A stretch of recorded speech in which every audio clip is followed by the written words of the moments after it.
Salam semua pendengar, kita berjumpa lagi ya. Baik, pada perkongsian saya kali ini, saya akan terangkan pada anda salah satu strategi dalam mempercepatkan aliran tunai masuk ke dalam perniagaan anda, iaitu dengan menggunakan perkhidmatan invoice factoring atau dalam bahasa Melayu, pembiayaan invoice. Topik pembiayaan invoice ini sangat relevan dan berguna ya, terutama sekali bagi golongan usahawan kecil dan sederhana. Yang mana pada zahirnya perniagaan mereka mungkin nampak stabil dan maju. Dari segi jualan pun order atau pesanan tak putus-putus ya. Namun disebabkan jualan mereka yang banyak dilakukan secara kredit atau hutang, sudah pasti dengan tujuan kerana nak dapatkan pelanggan yang besar dan juga nak capai target jualan yang tinggi. Maka akibatnya duit mereka banyak tersekat dengan invoice yang bertimbun-timbun. Di mana terma ada kalanya bayaran diberi kepada pelanggan dari 30 hari jadi 60 hari. Dan 60 hari kadang ada jadi sampai 90 hari. Tapi dalam masa yang sama, pembekal pula perlukan bayaran dijelaskan dalam tempoh 3 ke 7 hari sahaja. Dan ada tu yang minta bayaran secara tunai lagi. Tak cukup tu kena fikir pula bayar gaji pekerja pada hujung bulan, bayar bil-bil dan kos overhead lain-lain. Yang kebanyakannya perlu dibayar secara tunai.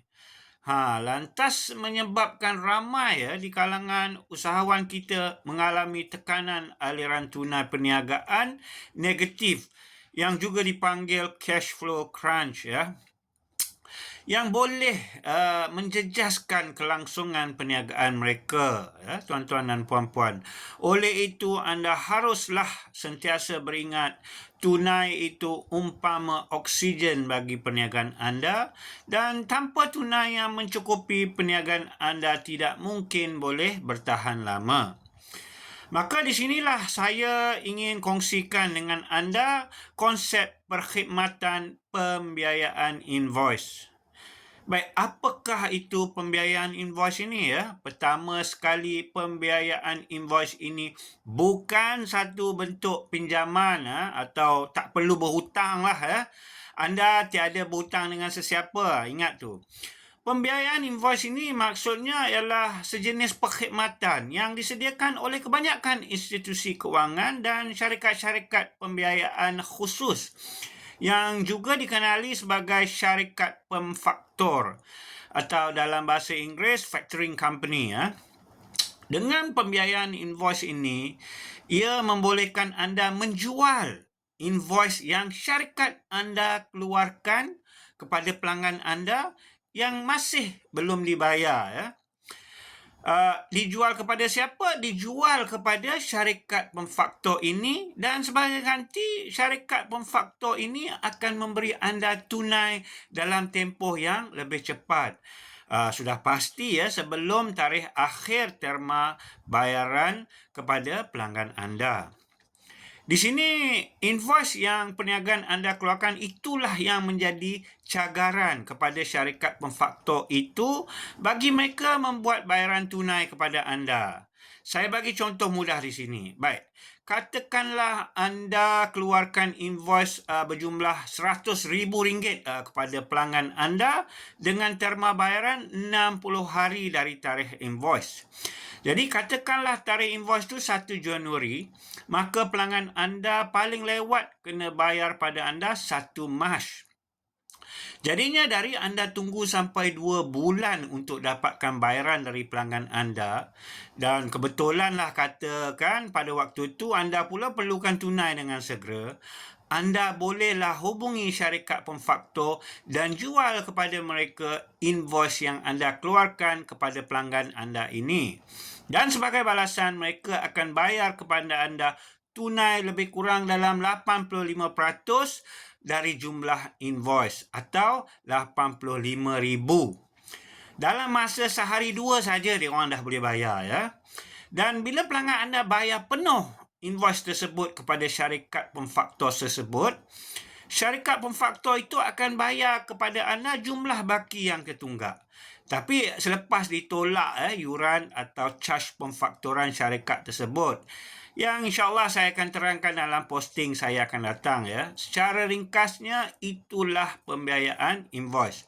Saya harap tuan-tuan dan puan-puan boleh faham ya.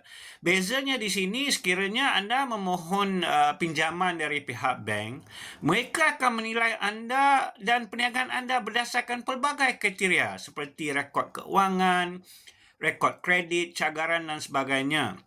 Namun bagi syarikat pemfaktor pula, mereka akan menilai latar belakang pelanggan anda dan kebolehan pelanggan anda itu untuk membayar balik invoice yang dikeluarkan oleh syarikat anda.